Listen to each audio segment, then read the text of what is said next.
strategic industries, you were essentially the architect of this transformation. And you're too modest to say that, but I'll say that. You're the architect of this transformation. How did you manage to do it so quickly? How were you able to harness those resources that had been so deeply embedded in a state and release them so that the private sector could start to operate in Ukraine in the defense industrial space?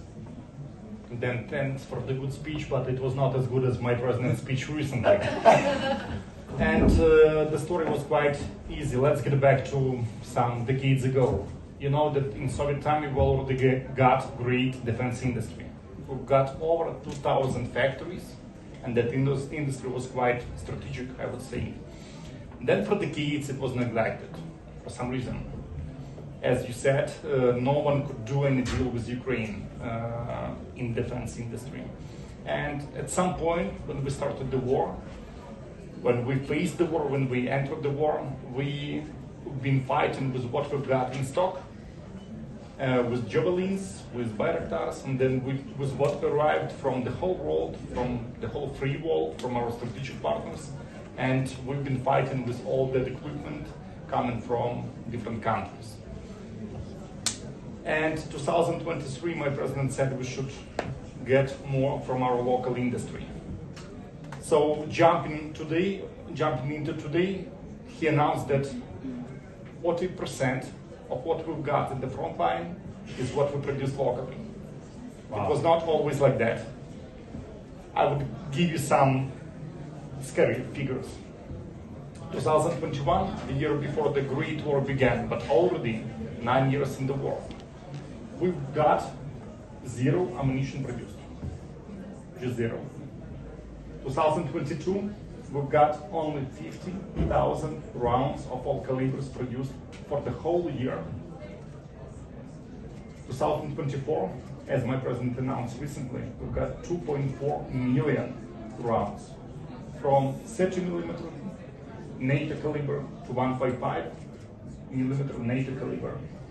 And you probably know that when we've got some people coming to Ukraine from the Western world in 2022, bringing some drones, we said, listen, that's something great, we really need it.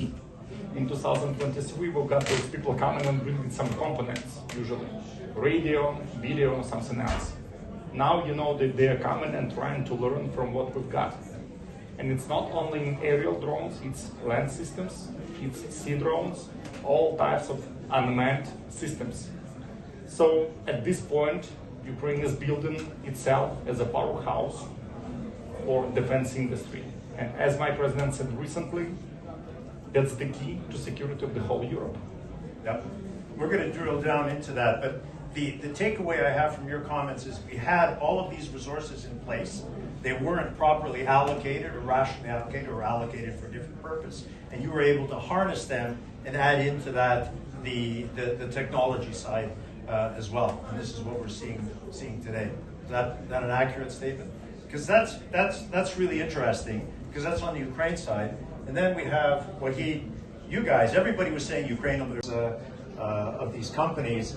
How did you were in charge, how did you manage to integrate, I know, I get the urges, you got a plan.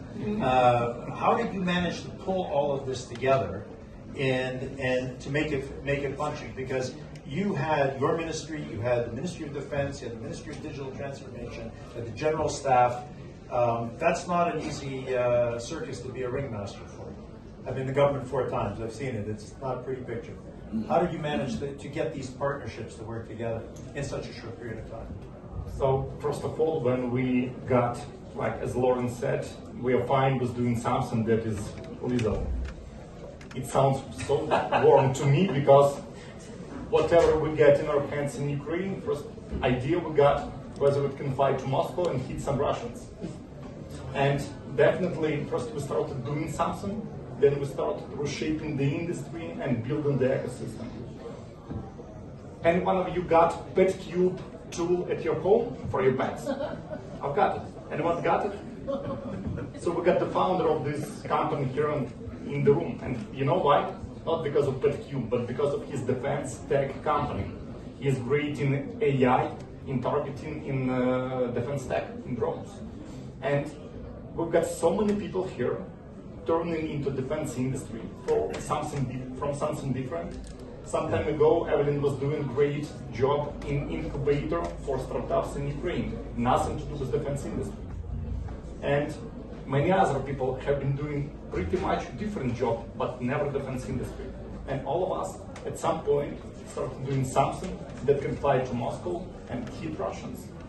Later, we decided to build something around that and to shape it as the whole industry. Some point we understood that we need funding, and then Evelyn came and said, listen, I'm searching companies which I can fund. And the first meeting we got was on the run, actually.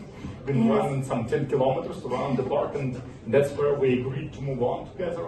And Yaroslav said, listen, let's build the defense volley in Ukraine, because actually that's what we already got. And let's shape it as the defense volley. We want to be the arsenal of the free world. We want to be the place where it's born.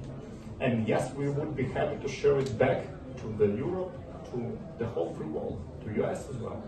So first we started doing things, then we've been shaping them, and now we've been trying to rearrange them. That's a great summary of where we are today and how we got there.